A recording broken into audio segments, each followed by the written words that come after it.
అంతా కూడా దాని గురించి ప్రజలకు చెప్పాలి, పోట్లాడాలి, ఓట్లేసే చూపించాలి. ఎవరు చెప్పాలి? పార్టీలు చెప్తేనే కదా వింటారు ప్రజలు కూడా. వినని పార్టీలకు కూడా పాఠం చెప్పాలి, బుద్ధి చెప్పాలి, మన సమస్యలు చెప్పాలి, మన ఆలోచనలు చెప్పాలి, మేము వీటిని ఆమోదించడం లేదని చెప్పాలి. ఇది అవకాశవాదంతో మీ మనుగడ కోసం మీరు చేసుకుంటూ రాష్ట్ర ప్రయోజనాలు అంటారండి. రాజకీయ ప్రయోజనాలు తప్ప ఇంకేం లేవనే మెసేజ్ వాళ్ళకి చేర్చాలి.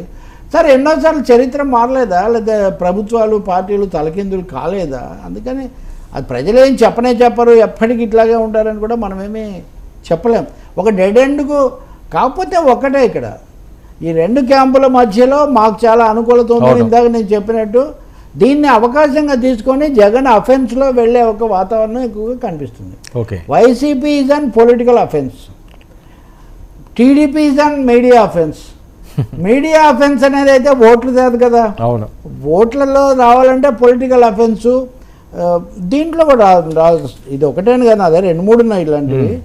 ఇందులో కూడా వాడు చెప్తున్నాడు యాంటీ ఇన్కంబెన్సీ అనేది టీడీపీ ఊహించినంత లేదు రూరల్ బెల్ట్లో అని స్పష్టం అవుతుంది. రూరల్ బెల్ట్ అని మనం మొదటి నుంచి చెప్పుకుంటున్నాం. ఉంది అదే రోజు రోజుకి ఇంకా పెరుగుతుంది, అది ఇంకా మారుతుంది ఇప్పుడు అని కూడా. అందువల్ల ప్రజలు ఇంకోసారి అండి, ఇప్పటికైనా 10 ఏళ్ళు మీరు ఇందాక అడిగారే, 10 ఏళ్ళు అయిపోయింది, రాష్ట్ర విభజనకు ఒక ఘట్టం ముగుస్తూ ఉంది. ఈ సమయంలో విభజిత రాష్ట్రంగా అనేకం కోల్పోయిన ఆంధ్రప్రదేశ్ తన హక్కులు ప్రయోజనాల కోసం గొంతెత్తడం అనేది ఈ ఎన్నికల్లో ప్రధానమైన ఎజెండా కావాలి. జాతీయ స్థాయిలో మత సామరస్యం ఇట్లాంటి అంశాలు కూడా కావాలి. అది ఎవరైనా మాట్లాడతారా లేదా, మాట్లాడకపోతే శక్తి కొద్దీ మాట్లాడి విన్న మేరకు వినిపించాలి మనం. సార్, జోగి గారిది ఇంకా అయిపోయినట్టేనా ఆయన పాత్ర?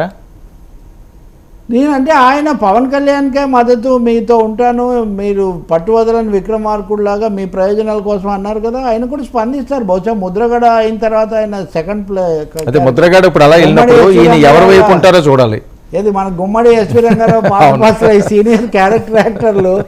ఇప్పుడు ఎస్వి రంగారావు అయిపోయింది, ఇప్పుడు గుమ్మడి గారు ఏమంటారో మనం ఇంకా చూడాలి. బహుశా ఆయన కూడా ఏదో చెప్పకుండా ఏమి ఉండడు.